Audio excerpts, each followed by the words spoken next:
दोस्तों, कल्पना कीजिए, अंधेरी रात, मूसलधार बारिश, यमुना का जल उफान पर, और एक पिता अपने नवजात शिशु को सिर पर उठाकर नदी पार कर रहा है।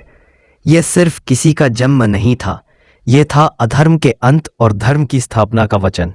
यही वजह है कि आज हजारों साल बाद भी हम जन्माष्टमी मनाते हैं। समय और परिस्थितियां द्वापर युग का अंधकार लगभग 5200 वर्ष पूर्व द्वापर युग का अंत चल रहा था। मथुरा नगरी, जो यदुवंश की राजधानी थी, अत्याचारी राजा कंस के आतंक में थी। कंस ने अपनी बहन देवकी का विवाह यदुवंशी वीर वसुदेव से किया। विवाह के दिन एक आकाशवाणी हुई, हे कंस, जिस देवकी को तू स्नेह से रथ में बिठाए बैठा है, उसका 8वां पुत्र ही तेरा संहार करेगा। कंस क्रोधित हो उठा और तुरंत देवकी को मारने लगा, लेकिन वसुदेव ने वचन दिया, तुम्हें देवकी के हर संतान सौंप दूंगा। इसके बाद कंस ने उन्हें कारागार में डाल दिया। 7 संतानों का अंत और 8वें की प्रतीक्षा। देवकी के पहले 6 पुत्रों को कंस ने जन्म लेते ही मार दिया। 7वीं संतान बलराम को योगमाया ने देवकी के गर्भ से रोहिणी, वसुदेव की दूसरी पत्नी के गर्भ में स्थानांतरित कर दिया। फिर आया वह क्षण जिसका इंतजार पूरे ब्रह्मांड को था, 8वां गर्भ। इस गर्भ में स्वयं भगवान विष्णु अवतरित हुए ताकि अधर्म का अंत हो सके। जन्म की वह चमत्कारी रात, श्रावण मास की कृष्ण पक्ष की अष्टमी की अर्धरात्रि। आकाश में बादल गरज रहे थे, कारागार में पहरेदार सो गए थे, और देवकी के गर्भ से 4 भुजाओं वाले श्री कृष्ण प्रकट हुए, शंख, चक्र, गदा और पद्म धारण किए हुए।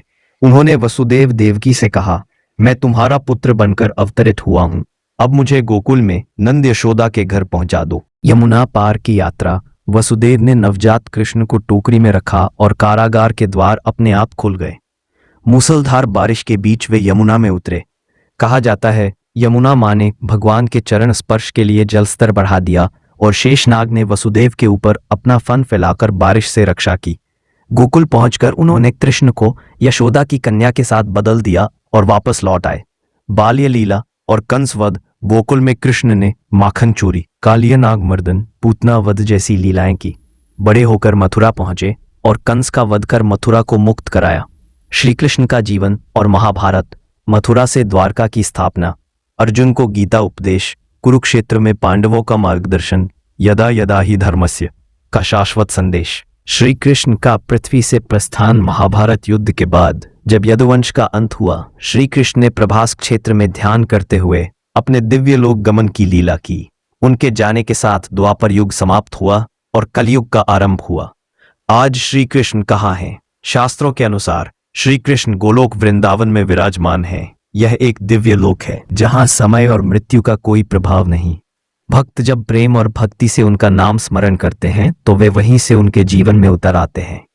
आज भी जो मुरली की धुन सुनता है वह हृदय में कृष्ण को महसूस करता है। जन्माष्टमी क्यों मनाई जाती है? क्योंकि यह दिन याद दिलाता है सत्य और धर्म की जीत, अहंकार और अत्याचार का अंत, भक्ति और प्रेम की महिमा।